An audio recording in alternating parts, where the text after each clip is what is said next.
Hi and welcome to Good Deeds Real Estate with a Mission. I hope you all had a lovely Thanksgiving holiday. I'm Diane Davidson from the Fine Homes Group at Keller Williams. This is Bill Weidecker. Hello. And we're here to talk about some real estate. So we've been getting some questions through Facebook with comments, and a couple of people have asked whether, especially since you've come back recently from the National Convention, you heard Lawrence Hume speak and all sorts of economists. Is a recession in our future? What happens during and maybe after the recession with regard to real estate?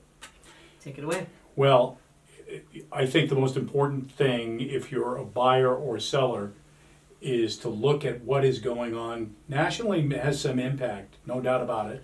Of course, every move that the Federal Reserve makes to curb inflation, how do they do it? Well, they've got to tighten the money supply. How do they do that? They raise interest rates. And you cannot raise rates at the 10-year Treasury level through the Federal Reserve without it having an impact on mortgage rates. And mortgage rates has an impact on affordability, and affordability has an impact on prices. So all of those things together, I think, for New Hampshire is going to mean certainly a pause in pricing increases going forward. Now, what does that mean? Does that mean every single family home that's going to come on the market can't ask more than it would have last year? I didn't say that. But if you're going to look in general, that may be the answer. Meaning, sooner or later, mortgage rates are going to have an effect on how much people can pay for houses. So I think we're going to see a pause in appreciation in 2023.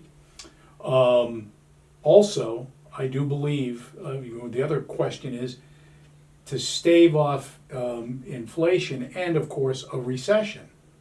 And recessions, people get fearful. Are we in a recession? Are we going into a recession? Should we not buy a house? Should we buy a house? And here's what I will tell you. Having been in the business since the early 1980s, every single recession that the country has gone through has been followed by a decrease in mortgage rates. And so what have most people done? That own houses after a decrease in mortgage rates. They refinance their mortgage. So it does not mean you can't or shouldn't buy a house. It means that when rates come down, that's a good time to refinance the mortgage you already have. And I also believe this, is that if we're going to see any kind of a pause in 2023 in prices, if we see a decrease in mortgage rates in late 2023 or 20, what's going to happen? Go the prices. What's going to happen to the prices of property? So people ask this question about the recession, and they say, when should I buy a house? You know when the best answer is there? When you need one. Mm-hmm. It shouldn't be driven by the economy necessarily, unless you cannot get a mortgage. Right. And I think the most important thing is you look at what you can afford and what that buys you, and there's all kinds of opportunities. I remember, when I was a home buyer in the early 1980s, starting, the rates back then were 14-15%. So it definitely affected my affordability, and I changed my view based on what I could afford. Mm-hmm. And that's the case for most purchases. If you're going out to buy something for the holidays, you're going to a party and you want to buy something for the holiday party, that change your dress into something new. What you buy for clothing is going to be dependent upon what your budget tells you. That's the same thing with housing. It's the same thing with automobiles. Anything of consequence is mm-hmm. based on your affordability. Mm-hmm. So, actually, it's interesting you said that you were looking at rates of 14 and 15. That's because they had come down from the 18 they went up to when I first started selling real estate. So, I know. Yeah, I thought that's pretty low for the early 80s.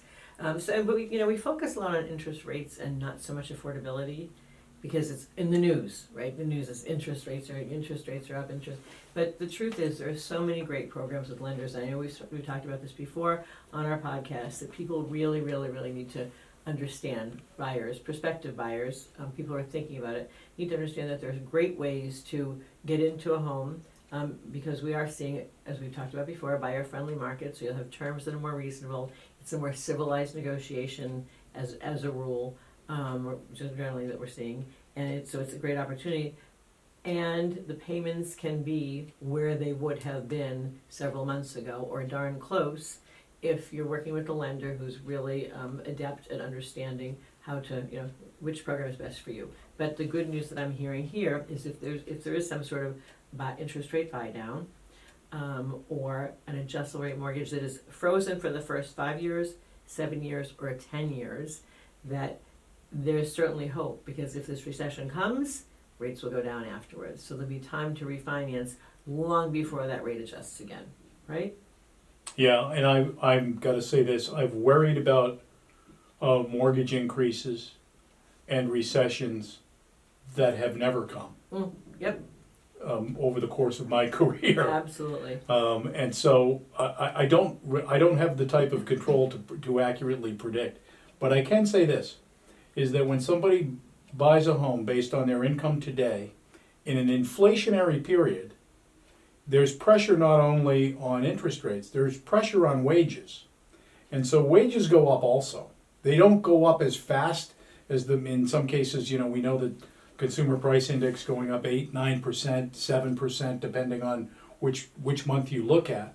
Have wages gone up that percentage? No, but when you lock in a payment, whether it's for 5 years or 30 years, as your salary goes up year after year, your percentage of fixed payment goes down. Right, so your affordability Yeah, increases yeah. while you're in the home. So you not can while you're increase waiting. your affordability, and I've used this number before.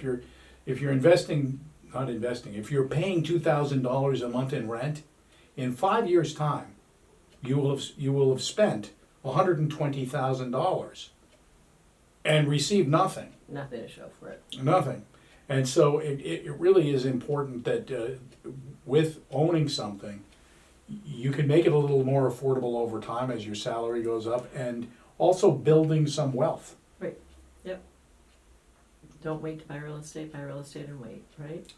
Amen, sister. Yes. I like yes. that. So I did want to mention, because we're starting to get some questions, that Yeah. we would encourage people to send questions in. Merely comment in Facebook, and we'll monitor it and do the best we can to answer your questions in upcoming podcasts. There's might somebody be able to call What with is a that? question? What is that? This is Let me dial. This is, if you're a mime, you can. This is universal for phone. Yeah. So yes, well, I'll just give them our phone numbers. Okay. I don't want my number out there on the Okay, internet. so Bill's number is 603-661-7818. For those, do people have to still dial 603 yet in New Hampshire, or Is it long distance? is it Because roaming people charge? don't even know what that And is. my number is 617-549-8989. So we encourage you, so we can talk about things that people want to hear about. And thank you to the person who asked about the recession. They shall remain anonymous. You know who you are. Anyway, that's it for today, right? So thanks for tuning in. Be sure to follow us on your favorite podcast platform or subscribe to our YouTube channel. Thanks.